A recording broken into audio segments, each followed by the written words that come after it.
Hello, I have in my hand a piece of paper. It is the most unpopular piece of paper in Britain. It is the demand for my council tax from the people behind me.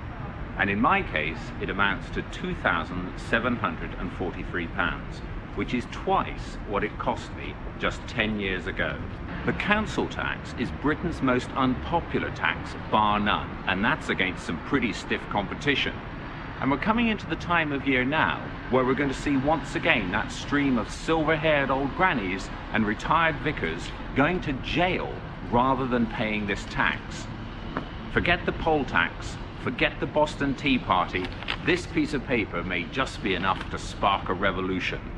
Now, the good news for taxpayers is that everyone agrees that council tax is a problem. Even the government agrees. So 3 years ago, they asked Sir Michael Lyons, a retired local authority bureaucrat, to have a look at the whole area of local authority finance and come out with some recommendations. Last week, he produced his 600-page report. Let's see what he said. Well, first off, and disappointing those who'd like to see it abolished, Lyons wants council tax retained. Then he wants to introduce some new higher charging bands, admittedly partly balanced by a new lower charging band. Third, he wants more frequent revaluations, which would obviously only ever be upwards. Fourth, he wants an end to capping, the practice whereby central government limits the annual increase that local authorities can levy.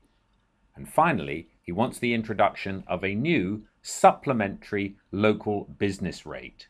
Do you think that sounds like a recipe for lower taxation? Hardly. In fact, just looking at one of his recommendations, revaluation, they already tried that in Wales in 2005. The result was 8% of houses did indeed get moved to a lower band, but a third got moved to higher bands. But really, we shouldn't get too worried about that, or indeed any of Lyons' recommendations, because the government's rejected pretty well all of them. But buried deep within those 600 pages of densely argued text from Sir Michael are a few pointers to what the real problems and the real solutions are. To start off with, it's not a simple matter of introducing local income tax, as the Liberal Democrats appear to believe. According to Sir Michael's calculations, to abolish council tax and replace it by local income tax would add 7.7 pence to the standard rate of income tax, the one that Gordon Brown has only just reduced. No, we need to take a closer look at how local councils raise and spend their money. And let's start with this chart. This compares the rise in prices, earnings and the council tax since it was introduced in 1993-4.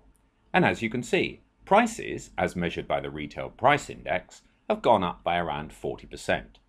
Earnings have gone up by around 70%. But the council tax has gone up by no less than 125%.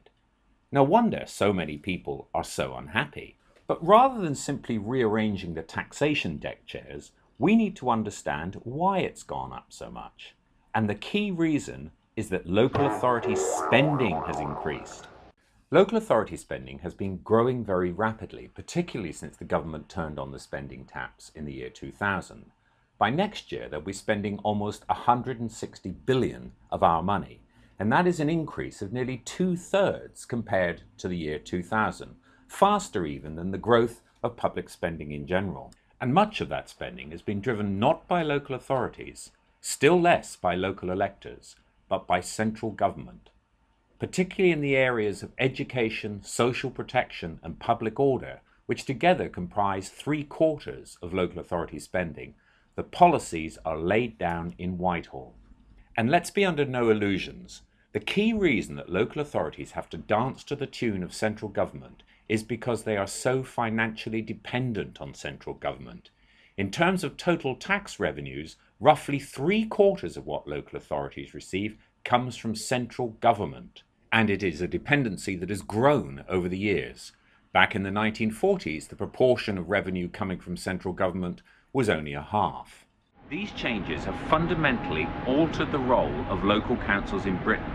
They are no longer the servants of local populations, but the servants of our big central government. implementing policies devised in Whitehall, and being forced to collect Britain's most hated tax.